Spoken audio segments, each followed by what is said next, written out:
Ouçam, o semeador saiu a semear. A paz do Senhor, queridos irmãos. Sejam todos bem-vindos a mais uma quarta VIP. Estamos aqui conectados para meditarmos na bendita palavra de Deus. Eu entrei em cena citando Marcos capítulo 4, versículo 3. Desejo falar com vocês nesta noite sobre a parábola do semeador.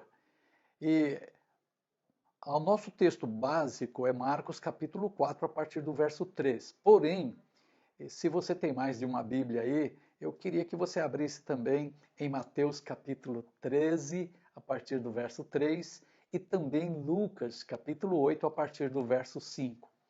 Quero pedir uma outra coisa, um outro favor para você.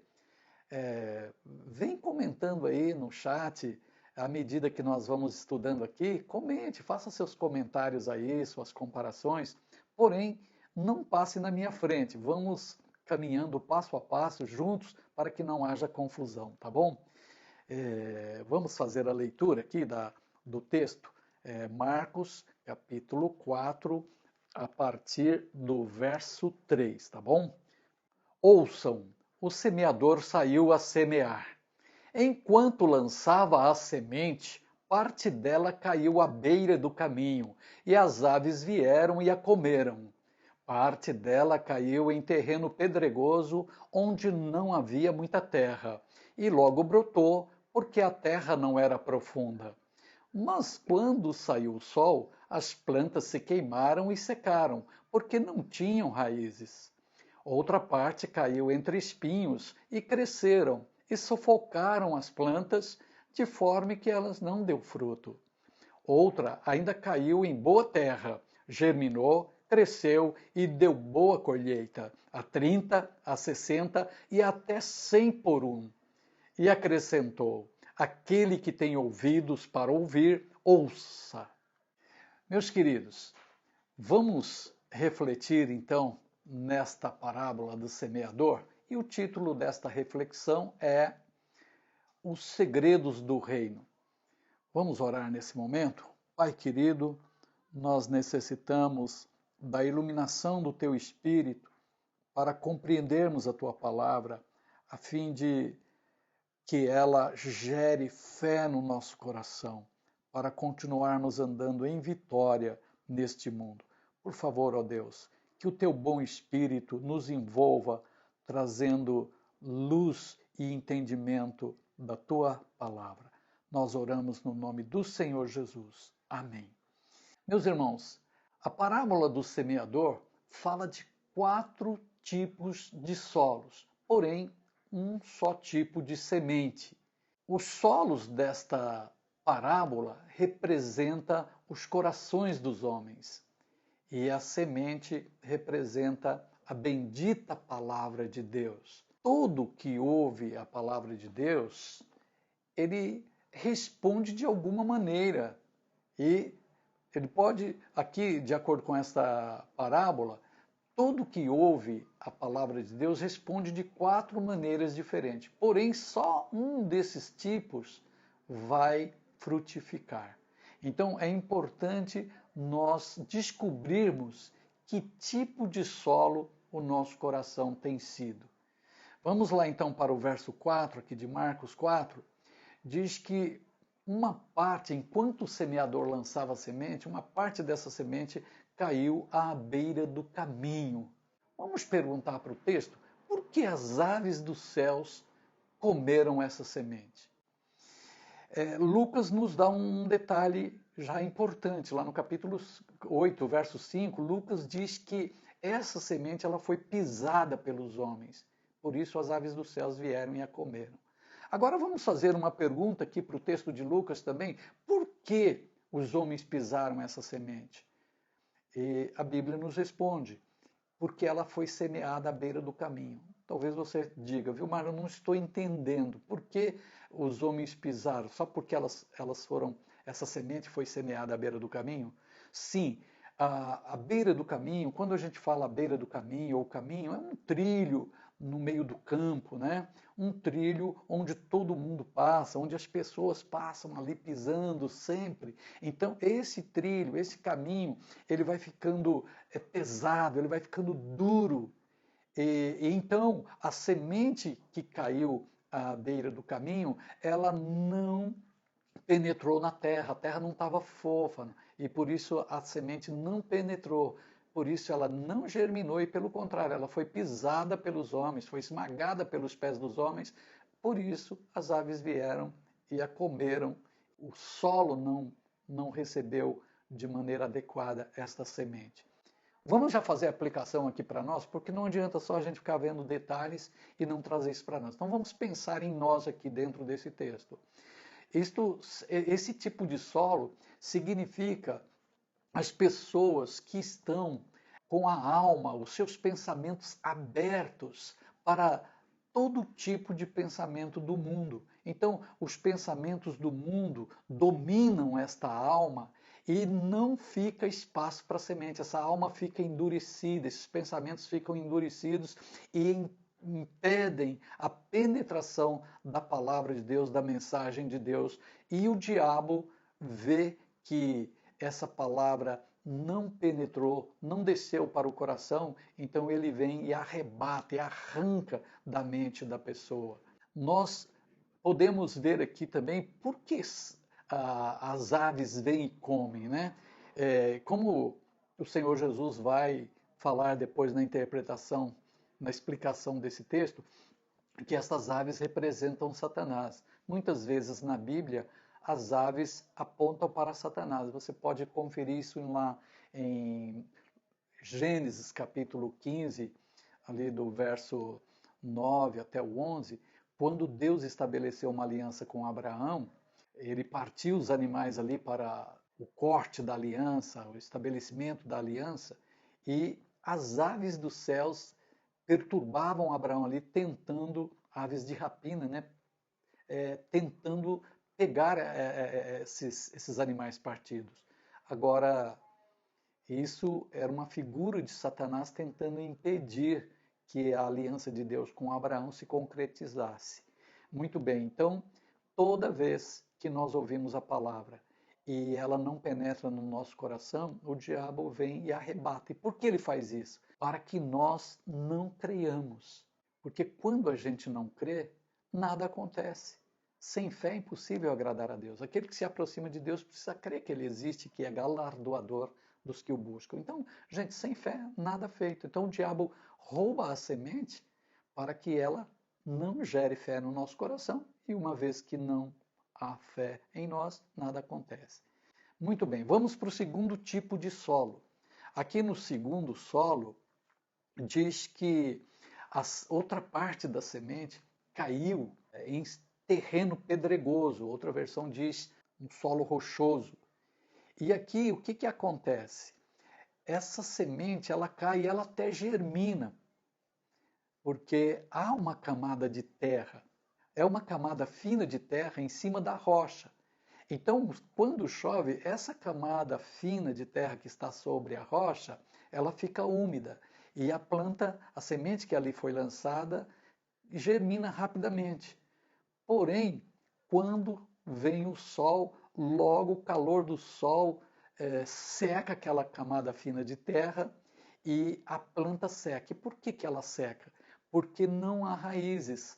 A pedra que está a poucos centímetros abaixo dessa camada fina de terra não permite que a semente que germinou estenda raízes. E você sabe que para que o fruto seja viçoso, saboroso, com qualidade, a planta tem que estender raízes para o seio da terra a fim de extrair dela nutrição, as propriedades para formar um fruto com qualidade.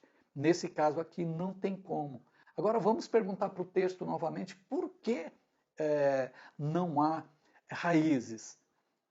Por causa da pedra que está logo abaixo dessa camada fina de terra e porque o sol vem e não tem umidade, ela seca logo. né? Lucas fala esse detalhe. Lucas capítulo 8, verso 6 fala que ela secou porque não tinha umidade. Agora, o que significa esse sol? Esse sol pode falar de perseguições, de tribulações, de situações opostas, dos obstáculos que encontramos pelo caminho. Então, meus amados, qual vai ser a nossa aplicação aqui? Essa pedra que está debaixo dessa camada de terra, essa camada fina de terra, representa um coração duro. Quando o nosso coração está duro como uma pedra, a palavra também não penetra. Então ela fica só na mente. Então a gente crê por um tempo, mas é uma crença só intelectual, só da mente. Lucas diz que esses recebem com alegria a palavra, mas logo perde todo o entusiasmo à medida que as tribulações, as perseguições aparecem.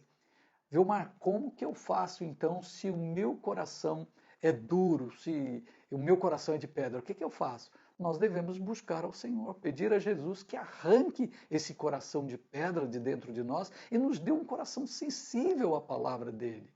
Irmãos, tem tanta gente que vive fora dos caminhos do Senhor, mas está buscando a Deus com um coração sensível. E quando ele ouve a verdade, ele crê para valer. Então nós precisamos estar atento a isto. Se o nosso coração é um coração duro, é um coração de pedra, nós precisamos buscar ao Senhor e pedir que Ele remova de nós esse coração de pedra. E Ele é poderoso para fazer isso. Amém? É só você buscar. O terceiro tipo de solo aqui fala de outra parte da semente que caiu entre espinhos. Essa semente ela germinou, percebe que ela germina. Ela germinou, ela cresceu, mas ela foi sufocada pelos espinhos. O espinho ele cresce mais rápido do que o cereal e ele acaba sufocando a planta. E aí, qual vai ser o resultado? Não vai frutificar como se deve. E o que representa esses espinhos? O Senhor Jesus diz que são os cuidados deste mundo.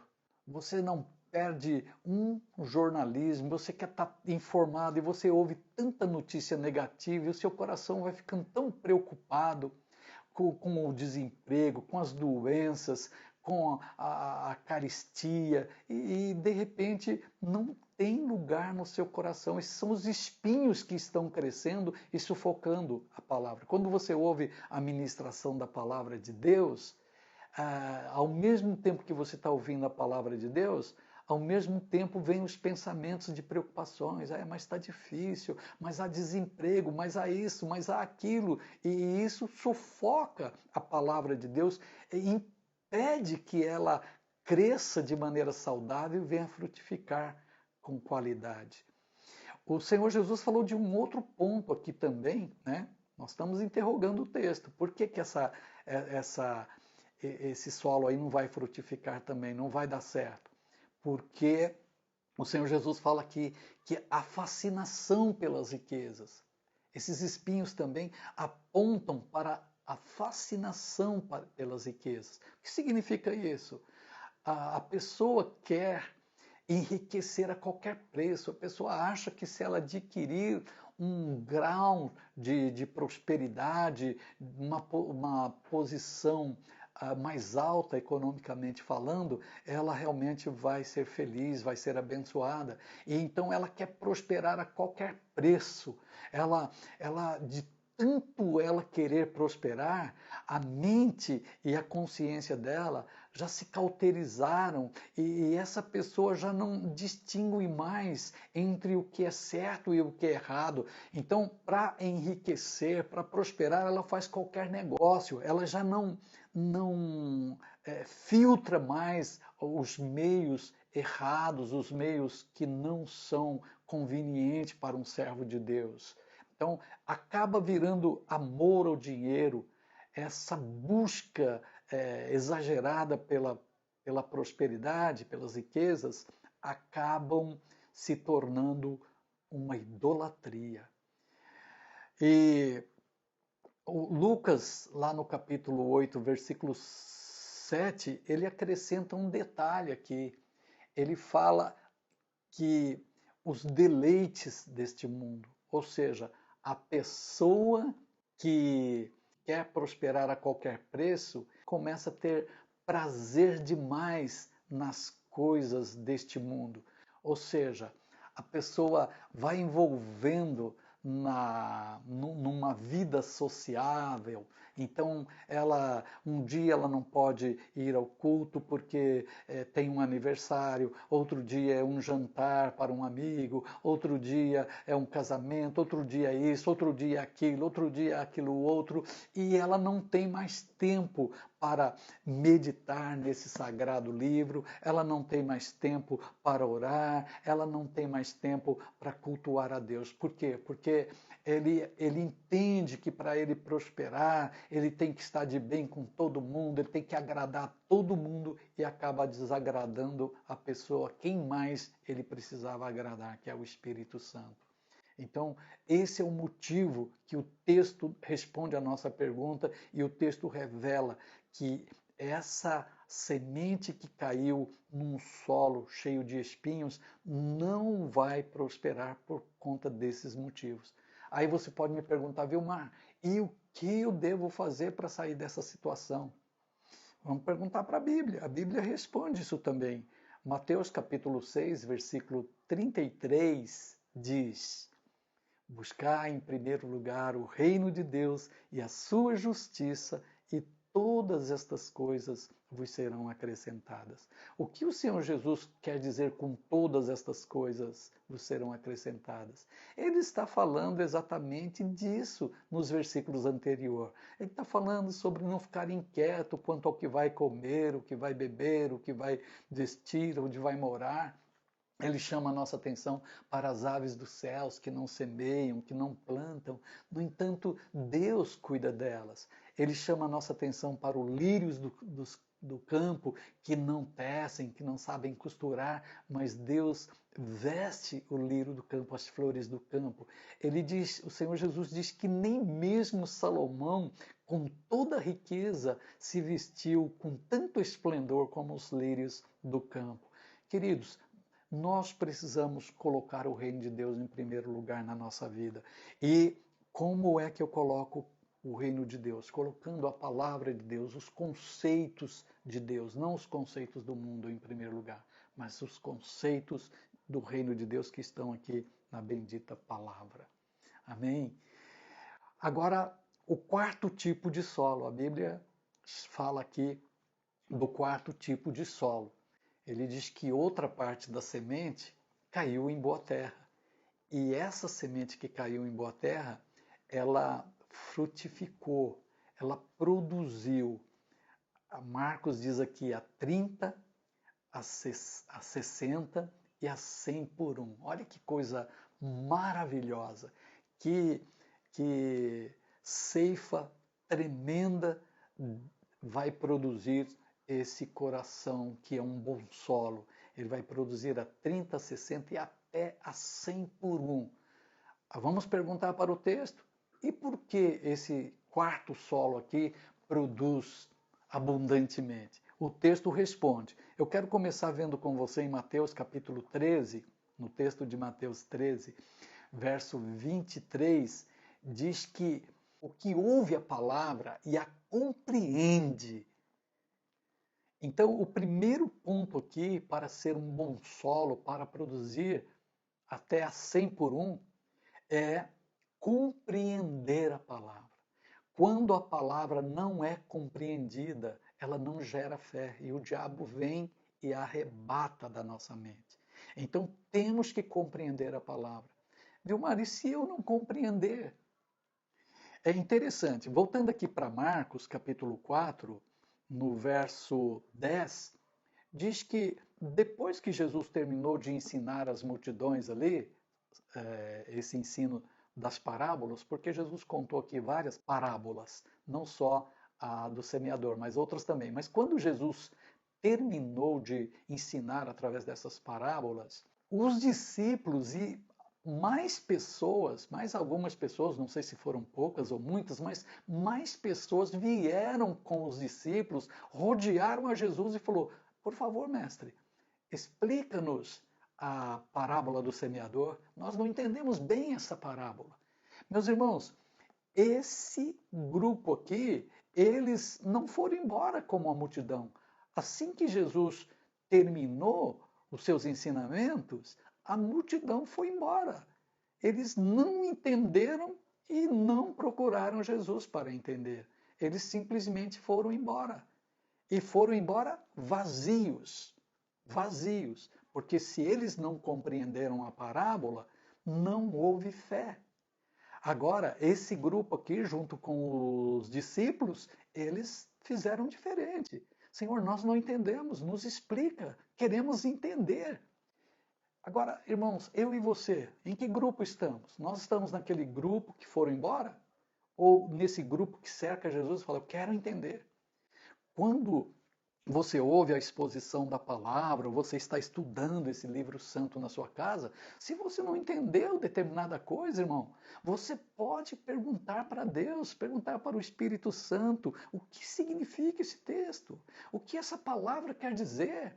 E não é errado também você procurar o seu pastor, procurar o seu líder, aquela pessoa que está responsável por liderar você e perguntar, o que você pode me falar desse texto? Eu estava lendo esse texto aqui na Bíblia, mas eu não entendi. Busque esclarecimento, querido, porque é quando a palavra é compreendida é que ela vira fé dentro de você. Então ela vai produzir a 30, 60 e até a 100 por um. Um outro argumento aqui está no livro de Marcos mesmo, capítulo 4, verso 20. Marcos deu um outro detalhe diferente do de Mateus, que também é muito importante.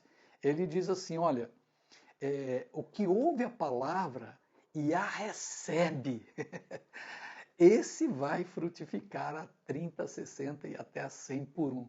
Então, irmãos, não é só compreender, você tem que receber. E receber a palavra aqui é no sentido de agarrá-la com você e falar, eu não solto, Deus me falou, vai acontecer. Eu não vou abrir mão.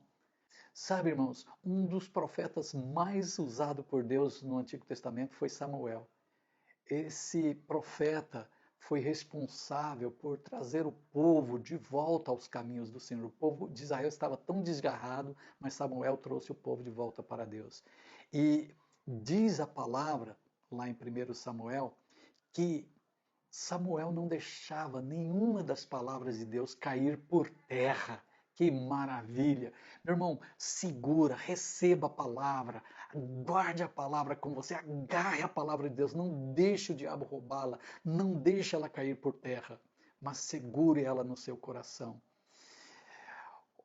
Um outro detalhe que nem Marcos nem Mateus registrou, mas Lucas registrou, e é importante a gente ir lá para Lucas capítulo 8, ele escreveu que o que recebe a palavra de bom e reto coração e a retém.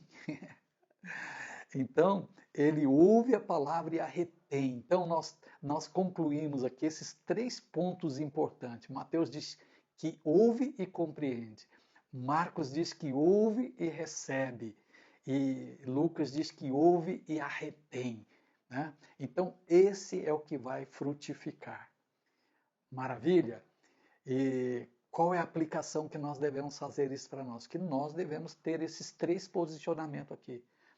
Não só compreender, mas receber e guardar. Né? Que Lucas completa dizendo reter, reter com perseverança, ficar firme nela. A palavra está dizendo isso, então é isso que vai acontecer. Ah, mas passou já um dia, 2, uma semana, um mês, um ano, não aconteceu. Persevere, continue crendo para que você seja bem-sucedido.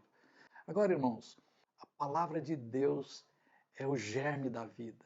E nós precisamos fazer como Tiago falou, deixando de lado, jogando fora toda maldade, todo acúmulo de maldade, receber com mansidão a palavra de Deus em vós implantada, a qual é poderosa para salvar as vossas almas. Então nós precisamos realmente receber a palavra de Deus com mansidão, a palavra que está sendo implantada em nós, e reconhecer que ela vai mudar a nossa vida por completo. Uma outra coisa que eu queria dizer aqui, Lá em Apocalipse capítulo 3, versículo 18, o Senhor Jesus falando com a igreja de Laodiceia, ele fala, olha, vocês pensam que são ricos, mas são pobres, são miseráveis. Vocês pensam que estão vestidos, mas estão nus. Vocês pensam que enxergam, mas estão cegos. E o Senhor Jesus fala, eu aconselho que vocês comprem, adquiram de mim ouro refinado, para que vocês sejam verdadeiramente ricos. Ou seja, busque a glória, busque o meu reino, busque a minha vida. Depois ele fala, e compre vestes brancas, fala de justiça, pratiquem obras de justiça. E por fim ele fala, adquira de mim colírio, para que os olhos de vocês sejam curados e vocês possam enxergar o que precisam enxergar. Então, irmão, se você não está conseguindo enxergar as promessas de Deus aqui no livro santo, você peça o colírio do Espírito Santo nos teus olhos. Jesus vai colocar esse colírio espiritual nos seus olhos, você vai enxergar a revelação da palavra. Deus vai abrir os seus olhos e revelar os mistérios, os segredos do reino de Deus para você. Amém, meus queridos? Vamos orar? Pai querido, em nome do Senhor Jesus, eu uno a minha fé com todos os irmãos que estão conectados comigo agora para interceder, Pai. Nós não queremos ser o primeiro solo que tem a mente cheia dos pensamentos do mundo, de modo que a mensagem não encontre espaço dentro de nós. Por isso o diabo vem e a arrebata da nossa mente, para que nós não creiamos e, uma vez não crendo, não recebamos nada também. Nós também não queremos ser aquele segundo tipo de solo que cai numa camada tão fina de terra, mas por baixo tem pedra, e então essa semente não vai criar raízes, e quando vem o sol, as lutas, a gente vem a secar na nossa fé e também fica infrutífero. Não, Senhor, tire de nós o coração de pedra e nos dê um coração sensível, capaz de receber a Tua palavra e deixar que ela crie raízes, que ela aprofunde raízes em nosso ser e extraia do Espírito Santo, do solo glorioso que é o Espírito Santo, toda a nutrição que necessitamos para produzir frutos bons e saudáveis. Senhor, nós não queremos ser também o terceiro tipo de solo que cai que a semente cai, mas os espinhos a sufocam e não permite que ela venha produzir. Não, Senhor, nós te pedimos, tira da nossa mente, do nosso coração os cuidados com as coisas desse mundo, as preocupações com o que está acontecendo nesse mundo. Tira de nós também, Senhor, toda a fascinação pelas riquezas ou por qualquer outra coisa que possa sufocar a Tua palavra em nosso coração. Também tira de nós os deleites passageiros deste mundo, Pai. O nosso deleite tem que estar no Senhor. A Tua palavra diz, deleita-te no Senhor e Ele te concederá o desejo do teu coração. Senhor, nós queremos que o deleite, o prazer, o agrado do nosso coração seja o Senhor, a Tua palavra e o Teu reino. Meu Deus, faça de nós esse quarto tipo de solo, Pai. Um solo fértil, um solo que está preparado para receber a semente, compreender a Tua palavra, receber a Tua palavra com gosto, como Zaqueu desceu da árvore e recebeu o Senhor com prazer, com alegria. Nós, Pai, queremos que o nosso coração seja este solo, que receba a Tua palavra com prazer, com alegria, com satisfação. Senhor, e como Lucas disse, nós também queremos reter a Tua palavra, dar um valor para a Tua palavra, amar a Tua palavra mais do que o ouro, amar a Tua palavra mais do que qualquer coisa neste mundo, Senhor. Então eu estou certo que nós seremos uma bênção nas Tuas mãos. Meu Deus, eu quero aproveitar esse momento também e pedir que o Senhor esteja abençoando aonde a nossa voz, a nossa imagem está entrando através desse vídeo. Senhor, que tu entres também e que tu estendas a tua mão para abençoar a pessoa que está conosco agora e que precisa do teu toque, Pai. Seja por conta de uma enfermidade, seja por conta de qualquer outra situação que o aflige, que entristece, que traz angústia. Meu Deus, tu és poderoso, nós reconhecemos que basta um toque da tua mão para a doença ir embora. Nós reconhecemos que basta um toque da tua mão para que essa angústia dissipe e desapareça deste coração, desta alma. Meu Deus, opera milagres. Tu és Deus de milagres. Tu não mudaste, tu operaste ao longo da história. Opera hoje, opera maravilhas neste momento, Pai. Ah, meu Deus, os nossos corações estão voltados para o Senhor. Vem, realiza a tua obra em nossas vidas, Pai, no nome precioso do Senhor Jesus Cristo. Aleluia. Amém. Meus amados irmãos, que maravilha. Eu acredito que coisas maravilhosas aconteceram nesse momento, porque Deus está vivo e Ele opera hoje. Por favor, se você deseja contribuir com esta obra, para que ela continue avançando, faça a sua oferta, o seu dízimo, na conta que está aparecendo aí na tela agora. Faça a sua contribuição em amor e em fé. E desnecessário é dizer que Deus retribuirá na sua vida. Deus é fiel, tá, queridos? Ele é muito fiel. Ele é fiel na essência da palavra. Pai, em nome do Senhor Jesus, nós abençoamos agora todas as pessoas que estão contribuindo, aquelas que porventura não têm a oportunidade hoje, mas deseja ardentemente fazê-lo. Senhor, abençoa, estenda a tua mão, repreenda o devorador e conceda a vitória, no nome do Senhor Jesus. Meus amados, foi um prazer estar com você nessa quarta VIP. Deus te abençoe. Quero agradecer o pessoal do louvor que tem mantido fiel aí com a gente. E lembrando que nós estamos planejando voltar no dia 11 de julho com o culto presencial. Vamos orar para que tudo esteja em ordem e possamos nos reunir lá no templo no dia 11 de julho, na ceia do Senhor. Um abraço. Shalom.